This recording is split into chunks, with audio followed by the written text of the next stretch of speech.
Hi, Angel. Nice to meet you. I'm Chef Yuda Bustara. I'm a resident chef here. Actually, I just recently moved here for 3 months because I won a Netflix show called Maverick Academy.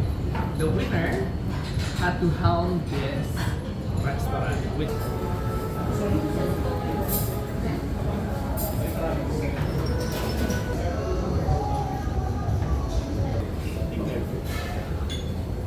It's actually inspired by Filipino as well because in the Netflix show we have one Filipino contestant and now he's famous in Singapore, and I'm going to create oyster adobo because you guys are here.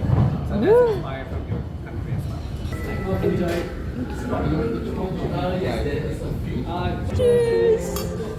It's like peanut salad with peanut sauce, but instead we make it so special. We put the Spanish carabinero prawn, which is really expensive.